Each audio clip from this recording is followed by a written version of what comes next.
Fala galera, o História de Arte de hoje fala de um oficial do exército que chegou ao ponto mais alto da política de seu país. Ele era favorável ao golpe, adepto da centralização política e da censura. Fala de uma epidemia, de negacionismo e de uma guerra de narrativas. Esses pontos bem que poderiam ser da política contemporânea. Só que não. Estamos falando de Napoleão Bonaparte. E a obra em questão é Napoleão visitando as vítimas das pestes em Jaffa, de Antoine Jean Gros.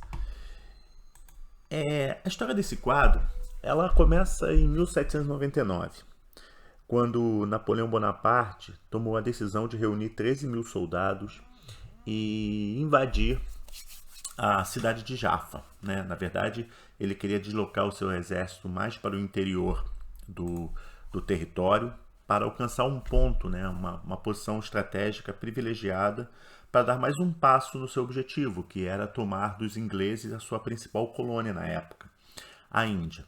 Isso obrigaria os soldados napoleônicos a fazer uma extensa caminhada que iria do Cairo até a cidade de Acre. Era esse o objetivo dele. E quando ele começou essa caminhada foi uma caminhada repleta de esforços e era uma temeridade, para dizer o mínimo, porque naquela ocasião a marinha inglesa já tinha entrado em ação, já tinha tomado o porto de Alexandria, de modo que o exército francês tinha tido os seus suprimentos cortados, a sua linha de suprimento cortado. Portanto, adentrar mais no interior do Império Turco-Otomano era um verdadeiro equívoco, porque isso aí iria enfraquecer muito mais o exército. Só que o Napoleão estava convicto, ele estava certo de que em função das vitórias muito fáceis que ele havia alcançado para conquistar o Cairo, ele não teria grandes dificuldades de vencer na cidade de Acre. Então ele deu início a essa caminhada. E o primeiro embate com o exército do Império Turco-Otomano se deu na cidade de Jaffa. E ali ele combateu o Império Turco-Otomano e, como ele havia previsto, ele vence com enorme facilidade. E, para recompensar o esforço de seus soldados, ele permitiu que por 2 dias eles pudessem saquear a cidade livremente. Aí você já viu, aquilo que sempre acontece no contexto das guerras. Os caras não só saquearam a cidade, mas como botaram toda a sua raiva, o seu ódio para fora, estuprando as mulheres, espalhando a morte. E após 48 horas daquela invasão, o que você viu foi a verdadeira barbárie. E por fim, quando a cidade já estava dominada, o Império Turco-Otomano ali naquela posição se entrega e cerca de 2.500 soldados são feitos prisioneiros. Só que o Napoleão Bonaparte não tinha condições de manter aqueles 2.500 soldados e mais. Quando eles tomaram o Cairo, muitos soldados se entregaram e o Napoleão permitiu que esses soldados fossem libertados. E esses soldados foram reencontrados, muitos deles, na campanha ali na altura de Jaffa. Então Napoleão toma uma decisão terrível. Ele ordena que os seus soldados executassem aqueles prisioneiros. E de forma bastante cruel, porque para economizar munição, aqueles soldados foram mortos por meio de baioneta, por arma branca. O que deve ter sido uma cena terrível para todo mundo que se envolveu. E uma vez a cidade de Jaffa dominada, mal os corpos daqueles soldados executados esfriou na cova rasa utilizada para enterrá-los, e a cidade murada de Jaffa foi tomada por um surto de peste. Era a peste bubônica, que era transmitida pela pulga do rato e que se espalhou muito rapidamente pelo acampamento militar. E era uma doença de fácil diagnóstico, Quando o sujeito era infectado, ele primeiro sentiu um gosto ruim na boca, começava a vomitar, tinha náuseas, Em seguida era tomado por uma febre alta, o cara tinha delírios.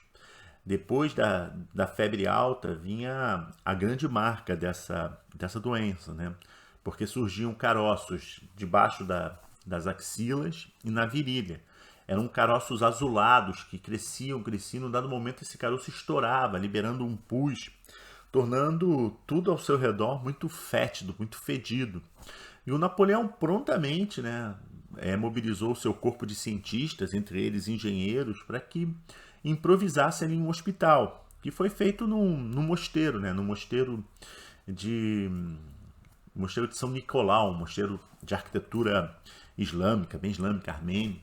E naquele mosteiro foi improvisado um hospital, mas a quantidade de doentes, né, era muito grande, o que suscitou uma discussão entre os médicos sobre de que maneira a doença estava se espalhando. E esses médicos, a maioria deles acreditavam que a doença passava de homem para homem e que era necessário que se fizesse uma quarentena mais rigorosa para evitar o espalhamento da doença. O Napoleão era contrário a essa tese. Ele dizia o seguinte: olha, o que faz o sujeito pegar a doença é o medo. Se o cara tem medo, o corpo dele fica debilitado e com isso ele está mais suscetível a adoecer. Evidentemente que a tese napoleônica ela atendia a outros interesses, sobretudo a interesses militares. Ele não queria ver que os seus soldados aterrorizados. Ele não queria ver os seus soldados com medo. Então, por isso, ele queria que essa tese fosse divulgada. E foi por isso que ele obrigou os médicos a mudarem o nome da doença, não chamarem a doença de peste, chamarem a doença de febre dos caroços. Ele obrigou os médicos a pararem de dizer que a doença era transmitida de homem a homem. E para mostrar que não estava brincando, ele definiu o seguinte: olha, se algum médico for pego divulgando a tese da transmissão homem a homem, será executado, será condenado à pena máxima. E por fim, para mostrar que ele tinha razão, o Napoleão Bonaparte fez uma visita ao hospital improvisado em Jaffa. E ele fez essa visita com bastante alarde, deixou-se ver por todo mundo tocando nos doentes, os abraçando, mandou que a banda militar tocasse músicas marciais para animar o ânimo dos adoentados. E tudo isso de forma muito temerária, porque de fato ninguém sabia como a doença era transmitida. E logo após a visita, o Napoleão reuniu cerca de 3 a 4 mil soldados para prosseguir no seu projeto, para chegar à tal cidade do Acre, numa marcha que exigiria ainda mais esforço daqueles caras, porque eles teriam que marchar pelo deserto até mais acima, né? Até a altura da cidade de Acre. E quando eles chegaram à cidade, a cidade era protegida por uma enorme fortificação, uma fortaleza lendária, né? Cheia de histórias em torno dela. Essa fortaleza, por exemplo, abrigou os cruzados quando eles retornam da última cruzada, né? Os cristãos.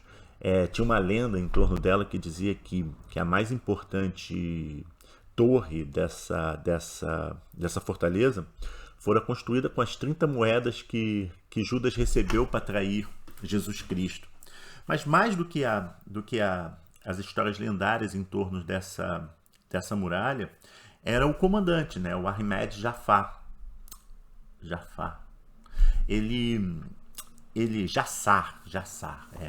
Ele era um militar muito experiente, um militar que tinha a fama de ser cruel com seus adversários e que detinha uma posição muito sólida, muito segura, e que era muito difícil para o Napoleão Bonaparte atravessar as muralhas dessa fortaleza, principalmente sem ter as armas necessárias para isso, né? Porque ele, como teve os seus suprimentos cortados pela marinha inglesa, ele não tinha acesso aos canhões de maior potência, de maior calibre, que pudesse derrubar essas muralhas. Então ele optou por uma guerra de cerco, né? Ele cercou a muralha.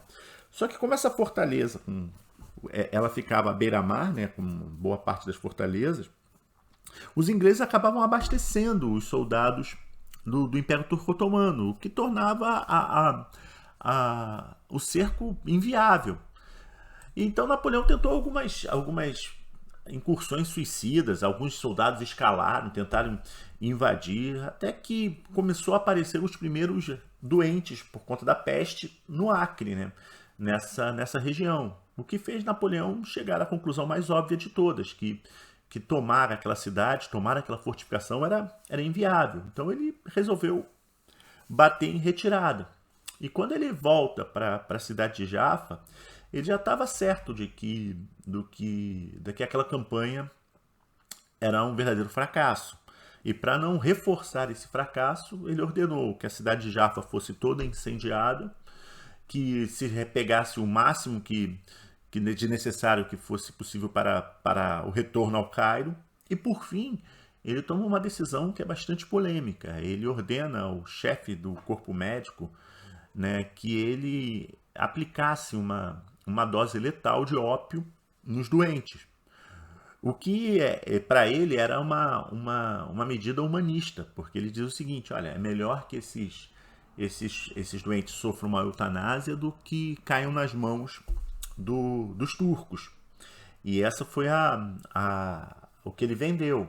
Mas o chefe do corpo médico, o médico Degenets, ele afirma o seguinte: nada disso. O que o Napoleão estava preocupado era com o peso que aqueles seres humanos iam representar no retorno ao Cairo.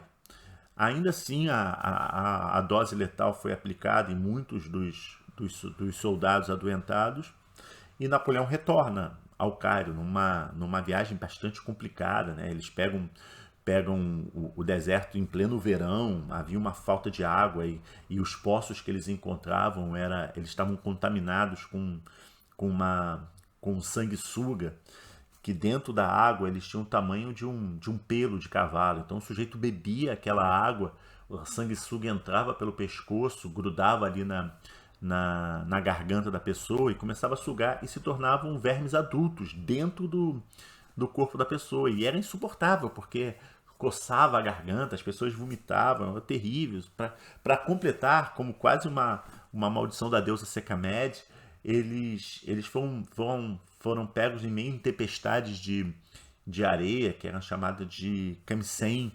Ou seja, a volta foi um perrengue desgraçado. E quando finalmente Napoleão pisou no Cairo, ele mandou uma carta para o diretório em que ele explicava o porquê da desistência de tomar a cidade de Acre e o porquê que ele tinha retornado. E na sua versão da história, ele o fez por conta da peste. Ele disse o seguinte: olha, para preservar a vida dos meus soldados, eu achei melhor retornar ao Cairo. E essa versão ela perdurou por mais ou menos uns 5 anos. Em 1804, ali às vésperas dele ascender ao ponto mais alto de sua carreira política, às vésperas dele se tornar imperador, os ingleses começaram a difundir relatos sobre o que havia de fato acontecido na campanha do Egito.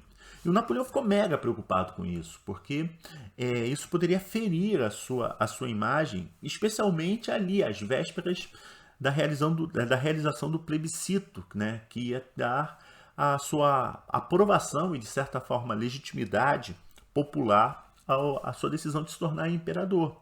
Então ele mobilizou a sua máquina, né? Ele lançou mão de articulistas dos jornais do Estado para escrever a versão oficial, que era aquela que a campanha do Egito foi fundamental para o avanço das ciências, porque trouxe a egiptologia, um estudo daqueles povos ancestrais. Ele passou a censurar qualquer relato que fosse contrário a isso. E, por fim, ele, sabedor, consciente da importância que os artistas plásticos tinham, desde o Jacques-Louis David na divulgação de propaganda política, ele convocou o artista mais próximo da família, que era o Antoine Jean Gros, para pintar um quadro que se contrapunha aos relatos ingleses, né? Que fizesse uma espécie de propaganda. Essa era a ideia.